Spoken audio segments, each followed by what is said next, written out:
Hello everyone and welcome back to my YouTube channel Physios Healing. तो आज की इस वीडियो के अंदर हम बात करेंगे, अगर जो पेशेंट है अपनी अफेक्टेड साइड में अगर लीन कर रहा है तो उससे जॉइंट कंप्रेशन पे क्या इफेक्ट आएगा, और अगर हम उसे केन प्रिस्क्राइब कर रहे हैं इप्सिलेटरल या फिर कॉन्ट्रालेटरल तो उसकी वजह से क्या इफेक्ट आ रहा है जॉइंट कंप्रेशन के ऊपर। तो इस चीज़ को आज हम डिटेल के अंदर इस वीडियो के अंदर समझेंगे। इससे पहले वाली जो वीडियो थी उसके अंदर मैंने आप लोगों को बताया था कि अगर पेशेंट बाइलेटरल स्टेंस के अंदर है या फिर यूनिलेटरल स्टेंस के अंदर है तो उसके अंदर जॉइंट कंप्रेशन के ऊपर क्या इफेक्ट मिल रहा है। तो बिना टाइम वेस्ट किए इस वीडियो को स्टार्ट करते हैं। आप लोगों ने काफ़ी बार क्लिनिक्स के अंदर देखा होगा कि जब पेशेंट वॉक कर रहा होता है, स्पेशली अगर उसको हिप ऑस्टियोआर्थराइटिस है, तो आप लोगों ने देखा होगा कि वो लीन करता है, लेटरल लीन करता है अपनी अफेक्टेड साइड की तरफ। तो आपके अकॉर्डिंग क्या वो सही है या फिर गलत है? अगर आप लोगों ने ये सोचा कि वो चीज़ गलत है तो मैं आप लोगों को एक चीज़ क्लियर कर दूं कि जब भी पेशेंट को पेन होता है तो कभी भी वो चीज़ वो नहीं करेगा कि उससे पेन उसका इंक्रीज़ हो। लाइक फॉर एग्जांपल, अगर किसी को एंकल इंजरी हो रखी है तो वो हमेशा अपना जो स्विंग फेस है, अपने अफेक्टेड साइड का जो स्विंग फेस है वो उसको इंक्रीज़ कर देता है, और अपना जो स्टैंस फेस होता है उस साइड का, अफेक्टेड साइड का, वो कम कर देता है ताकि उसको पेन कम फील हो। तो कभी भी जो पेशेंट होता है अगर कोई भी कंपनसेटरी मूवमेंट कर रहा है तो उसकी वजह से कभी भी नॉर्मली उसका जो पेन होता है वो डिक्रीज होता है, इस वजह से वो कंपनसेटरी मूवमेंट करता है। तो अगर पेशेंट लेटरल लीन कर रहा है तो उसका कोई रीज़न होगा। वो लेटरल लीन जो है वो या तो पेन को कम कर रहा है, इसी वजह से पेशेंट जो है वो लेटरल लीन कर रहा है। इसी वजह से नॉर्मली पेशेंट्स जो होते हैं वो कंपनसेटरी मूवमेंट करते हैं। बट इस चीज़ को हम थोड़ा सा मैथमेटिकली समझते हैं कि कैसे बेसिकली लेटरल लीन होने की वजह से जो पेशेंट का पेन है वो कम हो रहा है। इस दोनों डायग्राम के अंदर क्या डिफरेंस है? बेसिकली इस डायग्राम के अंदर जब पेशेंट स्विंग फेस के अंदर आया, यानी कि उसका एक जो लेग है वो स्विंग फेस के अंदर है और एक जो लेग है वो स्टांस फेस के अंदर है। बट इस डायग्राम के अंदर जो पेशेंट है उसने ट्रंक लीन नहीं कर रखा है किसी भी डायरेक्शन के अंदर, उसका जो ट्रंक है वो स्ट्रेट है। तो इस टाइम पे क्या होगा कि हमारी जो लाइन ऑफ ग्रेविटी है वो सेंटर से पास करेगी। बट इस डायग्राम के अंदर क्या डिफरेंस है कि जब पेशेंट ने लीन कर लिया टुवर्ड्स द अफेक्टेड साइड तो ये जो है ये अफेक्टेड साइड है और ये वाली जो है ये अनअफेक्टेड साइड है। और जब अनअफेक्टेड साइड जो होती है वो स्विंग फेस के अंदर होती है, उस टाइम पे पेशेंट क्या करता है, लीन कर देता है टुवर्ड्स द अफेक्टेड साइड। तो उसकी वजह से क्या होगा, जैसे ही पेशेंट जो है वो लीन करेगा अपनी trunk towards the affected side तो जो एलओजी है, लाइन ऑफ ग्रेविटी है, वो भी शिफ्ट हो जाएगी। जो लाइन ऑफ ग्रेविटी है towards the affected side shift हो जाएगी और ये ही डिफरेंस क्रिएट करती है जॉइंट कंप्रेशन के अंदर। ये जो शिफ्ट है ये बेसिकली जॉइंट कंप्रेशन को कैसे कम करेगी उस चीज़ को अब डिस्कस। तो मैंने आप लोगों को अपनी पिछली वीडियो के अंदर भी बताया था कि हम हमेशा दो चीज़ें कैलकुलेट कर रहे हैं इन सारे कैलकुलेशंस के अंदर। फर्स्ट है टोटल जॉइंट कंप्रेशन और दूसरा जो मसल टॉर्क जनरेट कर रही है। इन दो चीज़ों को हम कैलकुलेट कर रहे हैं सारे अलग अलग पोजीशंस के अंदर। तो इसके अंदर भी हम ये देखेंगे टोटल जॉइंट कंप्रेशन। तो जो टोटल जॉइंट कंप्रेशन है, मैंने आप लोगों को पिछली वीडियो में बताया था टोटल जो जॉइंट के ऊपर ये अगर अफेक्टेड जॉइंट है तो इसके ऊपर टोटल कितना कंप्रेशन लग रहा है, किस किस वजह से जो कंप्रेशन लग रहा है वो बेसिकली हम कैलकुलेट करते हैं। तो दो चीज़ों से मेनली कंप्रेशन लगता है, एक तो हमारा जो बॉडी वेट है। अब ये ध्यान रखना कि ये स्विंग फेस के अंदर है, ये वाला जो पैर है ये स्विंग फेस के अंदर और ये वाला स्टैंस फेस के अंदर है, यानी कि जो राइट वाला है वो सारा की सारा बॉडी का वेट जो है वो बेयर कर रहा है। तो एक तो ये बॉडी वेट की वजह से जो इसके ऊपर कंप्रेशन आ रहा है इस जॉइंट के ऊपर, और दूसरा जो मसल्स यहाँ पर हमारी होती है ग्लूटियस मीडियस मसल। तो ग्लूटियस मीडियस मसल भी जब कॉन्ट्रैक्ट करेगी तो उसकी वजह से भी एक कॉन्ट्रैक्शन, एक कंप्रेशन, बेसिकली जॉइंट कंप्रेशन आएगा। तो उसको भी हम इन दोनों चीज़ों को अगर हम कैलकुलेट कर लेंगे तो हमारे पास आ जाएगा कि टोटल जॉइंट कंप्रेशन कितना इस टाइम पे, अगर पेशेंट जो है वो लेटरल लीन कर रहा है तो उस वजह से कितना जॉइंट कंप्रेशन यहाँ पर आ रहा है। अब मेरी जो पिछली वाली वीडियो थी उसके अंदर मैंने आप लोगों को बताया था कि यूनिलेटरल स्टैंस के अंदर हमारा उस टाइम पे टोटल जॉइंट कंप्रेशन 300 न्यूटन आया था। तो 300 न्यूटन हमारा टोटल जॉइंट कंप्रेशन आया था यूनिलेटरल स्टैंस के अंदर। अब हम देखते हैं जब पेशेंट लेटरल लीन करेगा अपनी ट्रंक को तो 300 न्यूटन से उसका जो जॉइंट कंप्रेशन है वो कम होता है या फिर ज़्यादा होता है। अब टोटल जॉइंट कंप्रेशन के अंदर सबसे पहला है बॉडी वेट, जो बॉडी वेट जो इस हिप के ऊपर अपना जो प्रेशर है, अपना जो कंप्रेशन है वो एक्सर्ट कर रहा है। तो ये मैंने आप लोगों को ऑलरेडी बता दिया था कि बॉडी वेट को कैसे कैलकुलेट करना है बेसिकली। तो जो हमारा हेड, आर्म और ट्रंक है वो मैंने आपको बताया था कि 2/3 हमारा बॉडी वेट होता है इसके अंदर, हमारे हेड, आर्म और ट्रंक के अंदर। और दूसरा ये यूनिलेटरल स्टेंस के अंदर है, तो जो भी लेफ्ट साइड का जो भी वेट होगा लेग का वो भी ये बेयर करेगा। तो प्लस जो भी हमारा बेसिकली 1/6 हमारा वेट होता है, हमारा 1/6 एक लेग के अंदर होता है, 1/6 एक लेग के अंदर होता है, तो इस वाले लेग का भी बियर करेगा ये वेट। तो 1/6 को हम प्लस कर देंगे इसके अंदर। अब 1/6 कैसे आया था वो भी मैंने आप लोगों को अपनी पहले वाली वीडियो के अंदर बताया था, तो उसे जाके ज़रूर चेकआउट कर लेना, क्योंकि मैं सारी चीज़ें वापस से रिपीट करूँगी तो ये वीडियो बहुत ज़्यादा लंबी हो जाएगी। तो इसका आंसर था 5/6 बॉडी वेट, यानी कि 5/6 इस जॉइंट के ऊपर, राइट साइड की हिप जॉइंट के ऊपर टोटल कंप्रेशन लग रहा है 5/6 ऑफ बॉडी वेट। अब मैंने आप लोगों को बोला था कि मेरे सारे एग्जाम्पल्स के अंदर हम एक हाइपोथेटिकल इंडिविजुअल लेंगे जो कि 120 kg का है। तो अब इसके अंदर हम 120 kg लगा के देख लेते हैं कि अगर कोई इंडिविजुअल है वो 120 kg का है तो उसकी वजह से कितना कंप्रेशन इस राइट हिप के ऊपर आएगा। तो 5/6 इंटू 120, तो आपका आंसर आ जाएगा 100। अब टोटल जॉइंट कंप्रेशन के अंदर हमने बॉडी वेट की वजह से जो कंप्रेशन ये एक्सर्ट हो रहा है वो तो हमने निकाल दिया, बट अब जो मसल, जो ग्लूटियस मीडियस जो फोर्स एक्सर्ट कर रही है वो अभी हमें निकालना है। तो अगर हमें ये चीज़ निकालनी है तो हमें सबसे पहले ये निकालना पड़ेगा कि ग्रेविटी की वजह से जो टॉर्क जनरेट हो रहा है उससे पहले हमें निकालना पड़ेगा, और फिर हम ग्लूटियस मीडियस का जो मसल फोर्स है वो निकाल सकते हैं। मैं आप लोगों को बताती हूँ कैसे कर। मैंने आपको अपनी पहले वाली वीडियो के अंदर भी बताया था कि अगर एक जो लेग होगा वो मेरा स्विंग फेस के अंदर होगा और एक जो लेग है वो स्टांस फेस के अंदर है, तो जो मेरा स्विंग वाला फेस वाला जो पेल्विस है बेसिकली ग्रेविटी की वजह से नीचे की तरफ वो ड्रॉप होगा। ठीक है, ग्रेविटी कॉन्स्टेंटली एक्सर्ट कर रही है डाउनवर्ड फोर्स, और हमारा बॉडी वेट की वजह से हमारा जो पेल्विस है, अगर मेरा ये वाला जो लेग है वो स्विंग फेस के अंदर है तो इस साइड का जो पेल्विस है वो ड्रॉप हो जाएगा। ग्रेविटी जो है वो बेसिकली उसको अडक्शन टॉर्क लगा रही है, उसको पुल कर रही है डाउनवर्ड डायरेक्शन के अंदर। बट नॉर्मली ऐसा होता नहीं है, क्योंकि हमारी जो ग्लूटियस मीडियस मसल है वो उस टॉर्क को काउंटर एक्ट करती है और अबडक्शन टॉर्क लगाती है, और उस वजह से जो हमारा पेल्विस होता है बेसिकली मेंटेन रहता है इक्विलिब्रियम के अंदर। अगर मेरी जो ग्लूटियस मीडियस है उसकी स्ट्रेंथ सफिशिएंट है तो क्या हम ये बोल सकते हैं कि ग्रेविटी जितना टॉर्क नीचे की तरफ एक्सर्ट कर रही है, जितना डाउनवर्ड डायरेक्शन के अंदर एक्सर्ट कर रही है, उतना ही अगर ग्लूटियस मीडियस जो मसल है वो अपवर्ड टॉर्क जनरेट करेगी, तो इसका मतलब है कि जितना ग्रेविटी टॉर्क एक्सर्ट कर रही है उतना ही जो ग्लूटियस मीडियस है उसको भी टॉर्क जनरेट करना पड़ेगा, तभी हमारा जो पेल्विस है वो इक्विलिब्रियम के अंदर रहेगा। अब इसी इक्वेशन से हम निकालेंगे force generated by gluteus medius. अब आप ध्यान से देखना, अब टॉर्क का क्या फॉर्मूला था, अगर हमें ग्रेविटेशनल टॉर्क निकालना है तो टॉर्क का क्या फॉर्मूला था, torque of gravitation is equals to force into perpendicular distance, और फोर्स यानी कि बॉडी वेट बेसिकली। तो इसके अंदर अगर हमें ग्रेविटेशनल टॉर्क निकालना है तो बॉडी वेट अभी हमने निकाला था कि बॉडी वेट बेसिकली था 5/6 इंटू 120, जो कि हमारा 100 आया था, इंटू परपेंडिकुलर डिस्टेंस। अब परपेंडिकुलर डिस्टेंस का मतलब है कि ये जो मेरी लाइन ऑफ ग्रेविटी है इससे जो बेसिकली हमारा हिप की जो एक्सिस है इससे ये जो डिस्टेंस होती है बेसिकली ये हमारी परपेंडिकुलर डिस्टेंस होती है, और ये वाली जो डिस्टेंस है हमें यहाँ पर लिखनी है। तो बेसिकली जैसा कि मैंने आपको अपनी पहले वाली वीडियो के अंदर बताया था कि नॉर्मली ऐसा देखा गया है कि जब लाइन ऑफ ग्रेविटी सेंटर से पास करती है और हिप की जो एक्सिस होती है, इन दोनों के बीच की जो डिस्टेंस होती है वो 10 सेंटीमीटर होती है। ठीक है, ये नॉर्मल स्टडीज़ के अंदर देखा गया है कि नॉर्मली ये थोड़ा वेरी कर सकता है, बट नॉर्मली जो हमारी लाइन ऑफ ग्रेविटी अगर सेंटर से पास करे तो हिप एक्सिस से ये जो डिस्टेंस होगी 10 सेंटीमीटर होती है।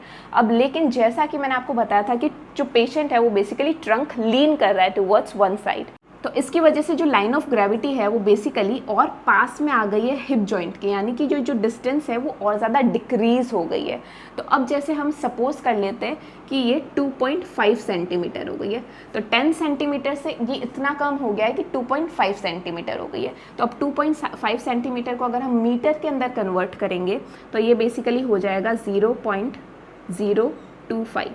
ठीक है, तो ये आ गया मीटर के अंदर। तो ये हमने परपेंडिकुलर डिस्टेंस यहाँ पर लिख दी। इसका आंसर आ जाएगा 2.5, यानी कि 2.5 टॉर्क जो है, ग्रेविटी जो है बेसिकली इतना टॉर्क जनरेट कर रही है। ठीक है, तो ये तो हमारा आंसर आ गया। अब जैसा कि मैंने आप लोगों को बताया था, जो ग्रेविटी होगी बेसिकली जितना टॉर्क डाउनवर्ड एक्सर्ट कर रही है, हमारी जो ग्लूटियस मीडियस है उतना ही टॉर्क जनरेट करेगी अपवर्ड डायरेक्शन के अंदर, ताकि जो हमारा पेल्विस है वो न्यूट्रल के अंदर है। तो क्या हम ये लिख सकते हैं कि जो अबडक्शन का जो टॉर्क है इज़ इक्वल्स टू जो ग्रेविटी जो एक्सर्ट कर रही है उसका टॉर्क। तो इसकी वैल्यू हम यहाँ पर लिख देते हैं। तो अगर हमें ग्लूटियस मीडियस का निकालना है टॉर्क, तो उसका भी सेम फॉर्मूला रहेगा, फोर्स इनटू परपेंडिकुलर डिस्टेंस। अब ये जो फोर्स है ये हमें बेसिकली निकालना है, और ये अगर इसकी वैल्यू जब आ जाएगी तो हम इसको यहाँ पर पुट करके टोटल जॉइंट कंप्रेशन जो है वो निकाल सकते हैं। तो फिर torque generated by gluteus medius, जिसकी वैल्यू हम यहाँ पर लिख देंगे 2.5 इज़ इक्वल्स टू एफ। और अब इसकी जो परपेंडिकुलर डिस्टेंस है, मैंने ये चीज़ आपको ऑलरेडी बता दी थी कि जैसे ये मेरी ग्लूटियस मीडियस है, तो ग्लूटियस मीडियस से जो हिप जॉइंट की ये परपेंडिकुलर डिस्टेंस होगी, ये बेसिकली नॉर्मली देखा गया है कि 5 सेंटीमीटर होती है। तो इस 5 सेंटीमीटर को भी जब हम मीटर के अंदर कन्वर्ट करेंगे तो ये हो जाएगा 0.05 मीटर। तो इसको अगर हम सॉल्व करेंगे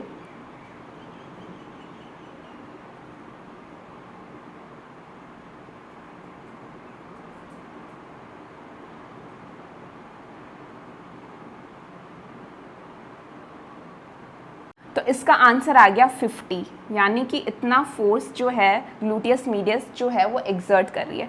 तो अब हम टोटल जॉइंट कंप्रेशन निकाल देते हैं। तो बॉडी वेट बेसिकली हमारा कितना आया था, बॉडी वेट की वजह से जो एक्सर्ट हो रहा है कंप्रेशन हमारा 100 आ गया था। हमने सॉल्व किया था 5/6 इंटू जो भी हमारा 120 जैसे हमने हाइपोथेटिकल इंडिविजुअल लिया था, तो उसको जब हमने सॉल्व किया था तो हमारे पास 100 आंसर आया था।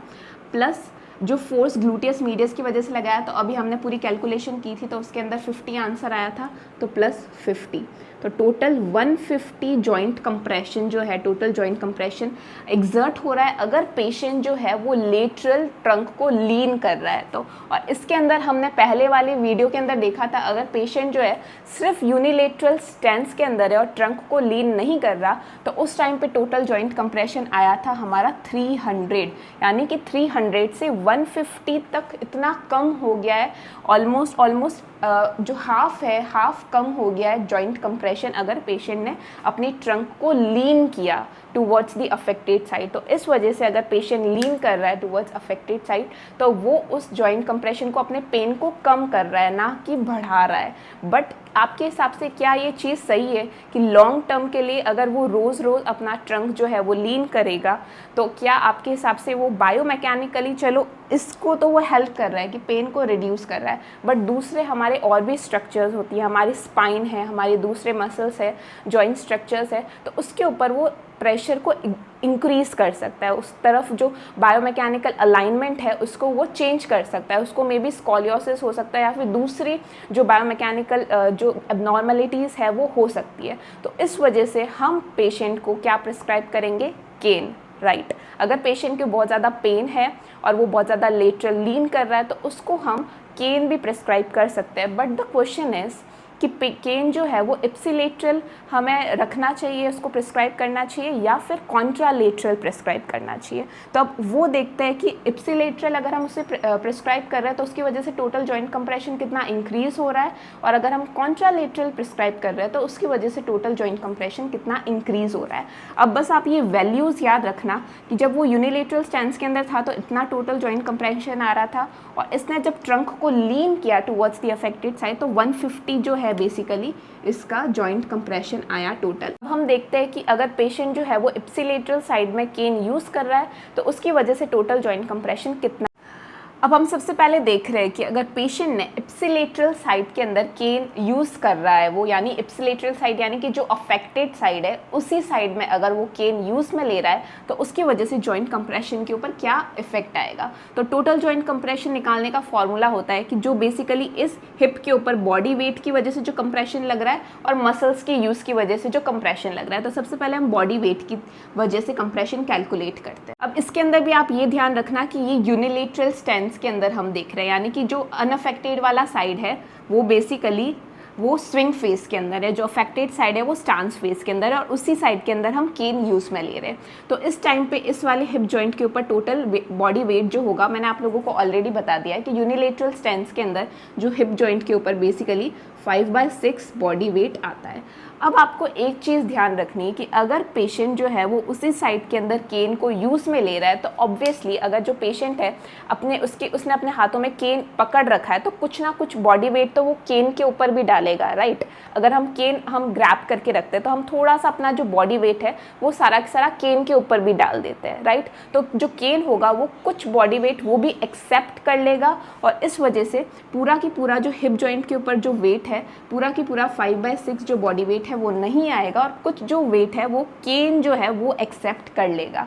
तो नॉर्मली स्टडीज़ के अंदर देखा गया है कि नॉर्मली 15% वेट जो होता है हमारा पूरी बॉडी का, 15% जो वेट होता है वो हम केन के ऊपर डाल देते हैं। तो इस पूरे से हम माइनस कर देते हैं 15%। तो अब जैसा कि हमने हमारा हाइपोथेटिकल इंडिविजुअल लिया था 120 kg का, तो सबसे पहले हम यहाँ पे निकाल लेते हैं अपनी कैलकुलेशन से। 15% ऑफ 120 हो जाएगा। तो इस पूरे को अगर हम सॉल्व करेंगे तो बेसिकली आएगा,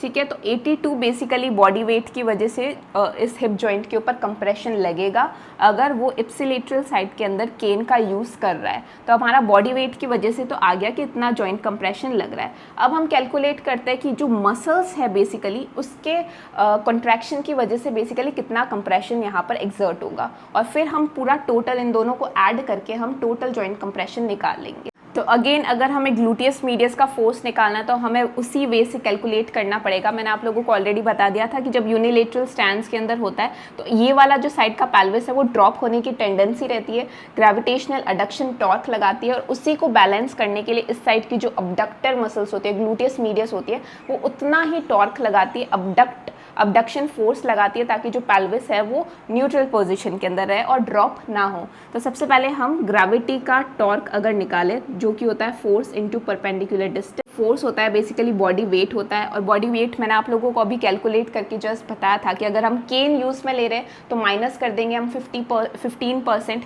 तो उसकी वजह से हमारी वैल्यू आई थी 82 into perpendicular distance. Perpendicular distance मैंने आप लोगों को ऑलरेडी बता दिया था कि एलओजी से अगर हम कैलकुलेट करें हिप एक्सिस से, नॉर्मली ऐसा स्टडीज़ के अंदर देखा गया कि 10 सेंटीमीटर होती है। तो अब इस 10 सेंटीमीटर को हम मीटर में कन्वर्ट करेंगे तो 0.1 मीटर हो जाएगा। तो इसको जब हम कैलकुलेट करेंगे तो बेसिकली 8.2 जो फोर्स है, जो न्यूटन है, बेसिकली इतना ग्रेविटेशनल टॉर्क जो है यहाँ पर एक्सर्ट हो रहा है। अगर आपको मेरी जो कैलकुलेशन है थोड़ी सी फास्ट लग रही है तो आप चाहो तो वीडियो को पॉज करके एक बार अच्छे से वापस से देख सकते हो, क्योंकि मैंने आपको अच्छे से डीपली मेरी पहली वाली वीडियो के अंदर बता दिया है कि सब चीज़ों को कैसे कैलकुलेट करना है। इसलिए इस वीडियो के अंदर मैं थोड़ा सा आपको फास्ट बता रही हूँ। तो अगर आपको ये वीडियो अच्छे से समझनी है तो मेरी पहली वाली वीडियो को ज़रूर अच्छे से देख लेना और फिर ही इस वीडियो को देखना, ताकि आपको अच्छे से सारी पिक्चर जो है वो क्लियर हो जाए। जो कि हमारा ग्रेविटेशनल टॉर्क आया है उतना ही हमारी जो हिप अबडक्टर मसल्स है वो फोर्स एक्सर्ट करेगी। तो अगर मुझे अबडक्टर मसल्स का फोर्स निकालना है तो इसकी जगह पे मैं जो ये वैल्यू आई है वो मैं रख सकती हूँ। 8.2 इज इक्वल्स टू फोर्स हमें निकालना है इनटू परपेंडिकुलर डिस्टेंस। इसकी जो परपेंडिकुलर डिस्टेंस होती है बेसिकली 5, तो ये 5 सेंटीमीटर होती है। तो इसको अगर हम मीटर में कन्वर्ट करेंगे तो 0.05 आ जाएगा।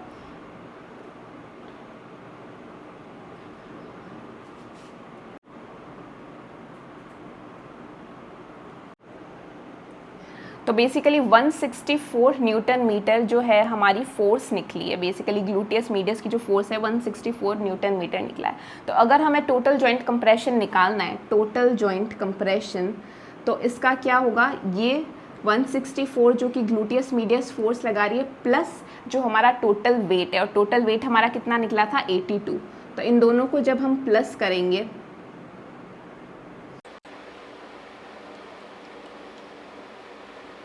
तो इसका आंसर निकल जाएगा 246। तो बेसिकली अगर हम केन यूज़ में ले रहे इप्सिलेटरल साइड के अंदर, तो उसकी वजह से टोटल जॉइंट कंप्रेशन हमारा निकला 246। अब हम इसको कंपेयर करते हैं हमारी पहले वाली वैल्यू से। तो मैंने जैसा कि आपको बताया था कि अगर पेशेंट जो है वो यूनिलेटरल स्टेंस के अंदर है तो उस टाइम पे सबसे ज़्यादा कंप्रेशन लग रहा है जो कि 300 न्यूटन है। लेकिन अगर पेशेंट केन यूज़ में ले रहा है इप्सिलेटरल साइड में, तो उसकी वजह से जो कंप्रेशन निकल रहा है वो निकल रहा है 246, यानी कि 300 से तो ये कम है, राइट। 300 से तो कम ही फोर्स जो है वो एग्जर्ट हो रहा है अगर पेशेंट इप्सिलेटरल साइड में केन यूज़ में ले। बट जैसा कि हमने अभी देखा कि जब पेशेंट लेटरल की तरफ लीन कर रहा है तो उसकी वजह से जो जॉइंट कंप्रेशन निकल रहा था वो था 150 न्यूटन। तो 150 न्यूटन से तो ये ज़्यादा ही है। तो इसका मतलब पेशेंट केन क्यों ही पकड़े इप्सिलेटरल साइड में जब वो सिर्फ ट्रंक को लीन कर रहा है लेटरल साइड में, तो उसकी वजह से ज़्यादा फोर्स जो है, ज़्यादा जो कंप्रेशन है वो डिक्रीज़ हो रहा है, ज़्यादा जो पेन है उसका वो कम हो रहा है। तो इप्सिलेटरल साइड में केन यूज़ करने का तो कोई सेंस ही नहीं बनता, राइट। अब हम देखते हैं कॉन्ट्रालेटरल साइड के अंदर अगर पेशेंट केन का यूज़ लेता है तो 150 न्यूटन से वैल्यू कम आती है या फिर ज़्यादा आती है। अब हम देखते हैं कि अगर पेशेंट कॉन्ट्रालेटरल साइड के अंदर केन यूज़ में ले रहा है तो उसकी वजह से जॉइंट कंप्रेशन कितना एग्जर्ट हो रहा है। तो इसके अंदर भी अगेन अगर पेशेंट जो है वो कॉन्ट्रालेटरल साइड के अंदर केन को ग्रैब किया हुआ है, यानी कि अगर ये वाला साइड, मेरा राइट वाला साइड जो हिप जो है वो अफेक्टेड है, तो मैं अपोजिट साइड के अंदर केन को ग्रैब कर रही हूँ। तो इसके अंदर बेसिकली क्या होगा, अगेन जो पेशेंट जो होगा वो थोड़ा तो 15% अपना बॉडी वेट केन के ऊपर एग्जर्ट करेगा, यानी अपना जो 15% है वो केन को अपना जो वेट है वो दे देगा। तो इसके अंदर भी अगेन अगर हमें टोटल बॉडी वेट निकालना है तो 5/6 को हम माइनस कर देंगे 15% से, जैसे हमने इप्सिलेटरल के अंदर किया था। बट इसके अंदर जो डिफरेंट चीज़ जो है वो ये है कि मैंने आप लोगों को बताया था कि ग्रेविटी की वजह से जो पेल्विस होता है बेसिकली ड्रॉप होता है और उसको ग्लूटियस मीडियस मसल जो होती है वो टॉर्क जनरेट करती है और जिसकी वजह से हमारा जो पेल्विस होता है वो वापस से स्टेबल हो जाता है। लेकिन इसके अंदर क्योंकि जो पेशेंट है वो बेसिकली केन के ऊपर हमारा एक जो फोर्स है वो एग्जर्ट कर रहा है, जो कि बेसिकली एक डाउनवर्ड फोर्स है, जो मेरे शोल्डर्स है बेसिकली ऐसे डिप्रेस हो रहे हैं और उसकी वजह से जो केन है उसके ऊपर फोर्स जा रहा है, ठीक है। तो मेरे जो डिप्रेसर्स है, शोल्डर डिप्रेसर्स, जो कि बेसिकली हमारी लेटिसिमस डॉर्साई मसल होती है, जिसको हम क्रच वॉकिंग मसल भी बोलते हैं। तो लेटिसिमस डॉर्साई मसल जो होती है वो भी इस साइड की वर्क करेगी और जो लेटिसिमस डॉर्साई मसल होगी वो बेसिकली थोड़ा सा जो टॉर्क है, जो ग्लूटियस मीडियस का जो टॉर्क है वो खुद भी जनरेट करेगी। तो इस टाइम पे क्या होता है कि जो लेटिसिमस डॉर्साई होती है वो भी टॉर्क, अपवर्ड टॉर्क जो है वो जनरेट करती है और जो पेल्विस को जो काउंटर एक्ट, जो ग्रेविटी की वजह से जो डाउनवर्ड फोर्स लग रहा है उसको काउंटर एक्ट करने में हेल्प करती है। अब वो देखते हैं हम कैसे। तो हम सबसे पहले निकाल देते हैं कि ग्रेविटी की वजह से जो टॉर्क जनरेट हो रहा है तो वो कितना हो रहा है। तो टॉर्क का फॉर्मूला होता है फोर्स इनटू परपेंडिकुलर डिस्टेंस। तो इसके अंदर फोर्स बेसिकली हम बॉडी वेट बोल रहे हैं, तो बॉडी वेट मैंने आपको बताया था कि इसके अंदर हम क्या कर देंगे 5/6 बॉडी वेट माइनस 15%, क्योंकि जो पेशेंट होगा कुछ अपना बॉडी वेट केन को दे देगा और नॉर्मली वो 15% देता है। तो इस पूरे को जब हम कैलकुलेट करेंगे तो आंसर आएगा 82 इंटू परपेंडिकुलर डिस्टेंस। तो जो परपेंडिकुलर डिस्टेंस होगी ग्रेविटी की वजह से वो हमारी 10 सेंटीमीटर होती है, ये हमने ऑलरेडी पहले देख लिया था। तो इस 10 सेंटीमीटर को जब हम मीटर के अंदर कन्वर्ट करेंगे तो 0.1 आ जाएगा और इसको कैलकुलेट करेंगे तो 8.2 आंसर आएगा। तो ये तो अभी तक हमने जो पहला इप्सिलेटरल के अंदर जितना किया था वो सारी की सारी कैलकुलेशन इसके अंदर भी है। तो हमारा जो ग्रेविटेशनल टॉर्क है वो बेसिकली 8.2 आया है। बट अब इसको कौन बैलेंस करेगा? हमने पहले देखा था कि जो ग्लूटियस मीडियस मसल होती है वो सारा के सारा हमारा ग्रेविटेशनल टॉर्क को बैलेंस कर लेती है। लेकिन जैसे ही हम कॉन्ट्रालेटरल साइड के अंदर केन पकड़ते हैं तो इस टाइम पे क्या होता है कि अगर मेरा पेल्विस नीचे की तरफ ड्रॉप हो रहा है तो मैं क्या कर रही हूँ, केन कॉन्ट्रालेटरल साइड के अंदर जब मेरा केन पकड़ा हुआ है तो वो मैं नीचे की तरफ फोर्स लगा रही हूँ, अपने डिप्रेसर्स की हेल्प से फोर्स लगा रही हूँ नीचे की तरफ, और उस वजह से भी जो मेरा जो पेल्विस है वो वापस से स्टेबलाइज हो रहा है। तो और शोल्डर को कौन डिप्रेस करता है? Latissimus dorsi. तो इस वजह से लैटिसिमस डॉर्साई जो होती है वो भी टॉर्क जनरेट करती है और हमारे जो पेल्विस को वापस से स्टेबलाइज करने में हेल्प करती है। बेसिकली जो ग्रेविटेशनल टॉर्क है उसको काउंटर एक्ट करने में हेल्प करती है। तो इस वजह से अभी हमें ये भी निकालना पड़ेगा कि लैटिसिमस डॉर्साई जो है वो कितना टॉर्क जनरेट कर रही है। अब अगर हमें लैटिसिमस डॉर्साई का टॉर्क निकालना है तो इसके अंदर इसका भी फॉर्मूला होगा फोर्स इनटू परपेंडिकुलर डिस्टेंस। अब जो फोर्स है बेसिकली ये होगा बॉडी वेट जो केन के ऊपर हम एग्जर्ट कर रहे हैं। अब इसको ध्यान से समझना। अब लैटिसिमस डोर्साई कैसे वर्क कर रहा है, जैसे अगर मैंने केन के ऊपर अपना सारा की सारा शोल्डर डिप्रेशन की हेल्प से जो मैंने केन के ऊपर फोर्स एग्जर्ट किया, वो ही बेसिकली लैटिसिमस डोर्साई जो है वो फोर्स एग्जर्ट कर रहा है। यानी कि जो मैंने अपना बॉडी वेट केन को दिया, यानी 15% जो मैं अपना बॉडी वेट केन को दे रही हूँ, वो ही फोर्स बेसिकली लैटिसिमस डोर्साई जो है वो एग्जर्ट कर रहा है, क्योंकि लैटिसिमस डोर्साई का फंक्शन होता है शोल्डर डिप्रेस करना। और जब मैं केन मैंने पकड़ रखा है तो उसमें के अंदर केन के ऊपर मैं अपना फोर्स लगा रही हूँ, अपना शोल्डर डिप्रेशन से मैं अपना जो फोर्स है वो एग्जर्ट कर रही हूँ। तो इस वजह से इसके अंदर हम फोर्स के अंदर हम जो वैल्यू लेंगे बेसिकली 15% ऑफ बॉडी वेट, और बॉडी वेट हमने 120 kg ले रखा है, तो 15% इंटू 120,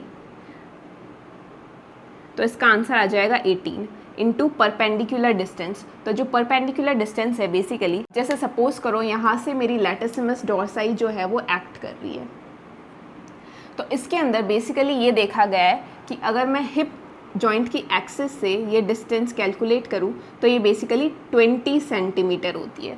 जो परपेंडिकुलर डिस्टेंस होती है ये मेरी लैटिसिमस डोर्साई जो है वो एक्ट कर रही है, और हिप जॉइंट की एक्सिस से अगर मैं ये डिस्टेंस कैलकुलेट करूँ तो ये नॉर्मली 20 सेंटीमीटर स्टडीज़ के अंदर देखी गई है। तो अब इस 20 सेंटीमीटर को अगर मैं मीटर के अंदर कन्वर्ट करूँगी तो ये हो जाएगा 0.2 मीटर।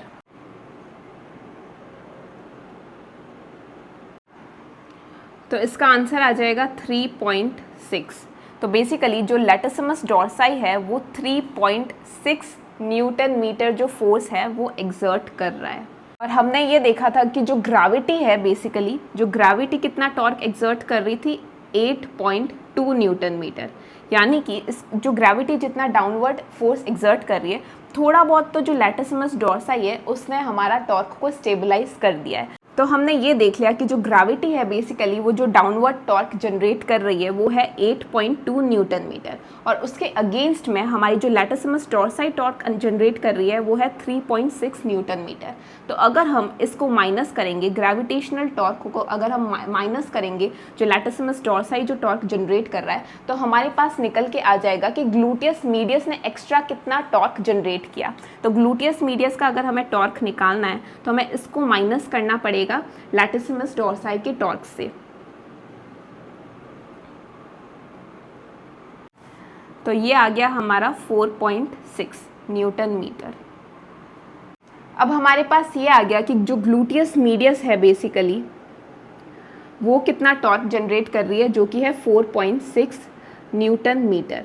अब torque is equals to force into perpendicular distance. तो टॉर्क हमारे पास आ गया 4.6 और फोर्स हमें निकालना है, और into perpendicular distance. Perpendicular distance आप लोगों को ऑलरेडी पता है कि जो ग्लूटियस मीडियस की होती है 5 सेंटीमीटर, तो उसको अगर हम मीटर में कन्वर्ट करेंगे तो 0.05 आ जाएगा। तो इसको जब हम सॉल्व करेंगे 92, तो ये हमारा फोर्स आ गया है ग्लूटियस मीडियस का। तो अब हमें क्या निकालना था, टोटल जॉइंट कंप्रेशन। तो टोटल जॉइंट कंप्रेशन के लिए हमारा बॉडी वेट की वजह से निकल रहा था, और जो दूसरा हमारी जो मसल्स एक्ट कर रही है उसकी वजह से जो निकल रहा था जॉइंट कंप्रेशन, वो हम कैलकुलेट करते हैं। हमें टोटल जॉइंट कंप्रेशन निकालना है कॉन्ट्रालेटरल के लिए। तो इसके अंदर हो जाएगा जो मसल्स की वजह से बेसिकली जो हमारी ग्लूटियस मीडियस है उसकी वजह से जो बेसिकली फोर्स जनरेट हो रहा है, और दूसरा हमारा जो बॉडी वेट है उसकी वजह से।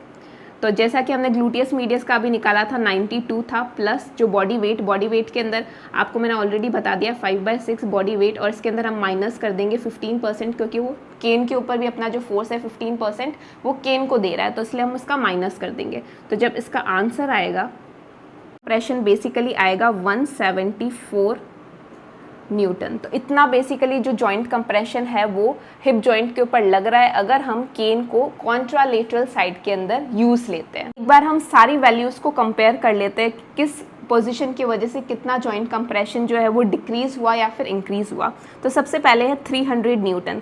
ये हमने तब निकाला था जब जो पेशेंट था वो सिर्फ यूनिलेटरल स्टैंस के अंदर था, उसने ट्रंक अपना लीन नहीं किया था, तो उसकी वजह से जो अफेक्टेड साइड जो हिप था उसके ऊपर टोटल जॉइंट कंप्रेशन 300 न्यूटन आया था। लेकिन जैसे ही पेशेंट ने अफेक्टेड साइड में ट्रंक लीन कर लिया तो उसकी वजह से हमारा टोटल जॉइंट कंप्रेशन निकला था 150 न्यूटन। तो यानी कि जस्ट हाफ हो गया उसका, जैसे उसने ट्रंक को लीन किया।